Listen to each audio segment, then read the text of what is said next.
नमस्कार, मैं अब्रारुल हक रहमानी। आप देख रहे हैं नेक्स्ट 9 न्यूज़। कल जो महाराष्ट्र में कैबिनेट का विस्तार होना था, उसको लेकर के जो चर्चाएं थी लगातार चल तो रही थी, लेकिन इस बीच बड़ी खबर जो है वो मैं आपको बता रहा हूं कि देवेंद्र फडणवीस मंत्रिमंडल विस्तार के बीच अचानक से मातोश्री पहुंचते हैं। ये खबर जो है सूत्रों के हवाले से बताई जा रही कि देवेंद्र फडणवीस मातोश्री पहुंचे और वहां उन्होंने उद्धव ठाकरे से मुलाकात की है। लेकिन इस बीच देवेंद्र फडणवीस को क्या ऐसी मजबूरी आ गई कि उन्हें मातोश्री जाना पड़ा, मातोश्री जाकर के उद्धव ठाकरे से मुलाकात करनी पड़ी।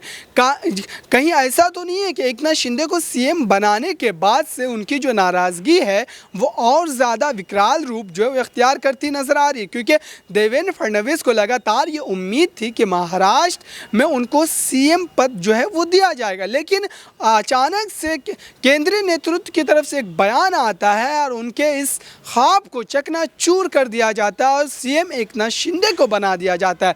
अब जबकि देवेंद्र फडणवीस मातोश्री पहुंच ही गए तो क्या उद्धव ठाकरे के साथ मिल करके वो बड़ा खेल का प्लान जो है तैयार कर रहे हैं? क्या देवेंद्र फडणवीस भारतीय जनता पार्टी को बड़ा झटका देने वाले आने दिनों में? क्योंकि देवेंद्र फडणवीस की अगर बात की जाए तो वो इतने पक्के खिलाड़ी हो गए हैं अब राजनीति के, खास करके महाराष्ट्र की राजनीति की बात की जाए तो उन्होंने महाराष्ट्र की हर छोटी बड़ी बारीकियों को सीख लिया है। राजनीति के सारे गुण अब उनको आ गए, क्योंकि उद्धव ठाकरे सरकार को गिराने में अगर सबसे बड़ा रोल किसी का बताया जा रहा था तो वो रोल था देवेंद्र फडणवीस का। और देवेंद्र फडणवीस इसी रोल की बदौलत ये कयास लगा रहे थे, ये उम्मीद लगाए बैठे थे कि महाराष्ट्र में अगर सरकार गिरती है उद्धव ठाकरे की, जैसा कि उनकी उम्मीद के मुताबिक हुआ भी और नई सरकार का गठन भी होना था, लेकिन उनकी उम्मीदों पर एक तरीके से नरेंद्र मोदी, जेपी नड्डा जैसे बड़े नेताओं ने पानी फेर दिया। हालांकि आपको बताऊं कि विधानसभा चुनाव जो हुए थे महाराष्ट्र में,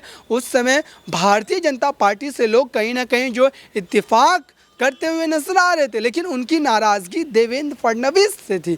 देवेंद्र फडणवीस के कार्यकाल को लोग पसंद नहीं कर रहे थे और क्या यही वजह रही कि देवेंद्र फडणवीस को अब जो है महाराष्ट्र में नई सत्ता जो कायम की गई उसमें सीएम पद नहीं दिया गया है। लेकिन बड़ी खबर यही कि देवेंद्र फडणवीस मातोश्री पहुंचे और मातोश्री पहुंचने के बाद उनकी जो बातचीत हुई है उद्धव ठाकरे से, उसके बाद अब ऐसा लग रहा है कि सीएम एकनाथ शिंदे की सरकार को गिराने के लिए तमाम तदबीरें जो हैं उनके द्वारा अपनाई जाएगी और एक तरीके से भारतीय जनता पार्टी को भी देवेंद्र फडणवीस बड़ा झटका देने जा रहे हैं, क्योंकि देवेंद्र फडणवीस को भी भारतीय जनता पार्टी ने अचानक से एक ऐसा बड़ा फैसला लेकर के चौंका दिया था उनको और सीएम पद की जगह डिप्टी सीएम पद पर उनको बैठना पड़ा था।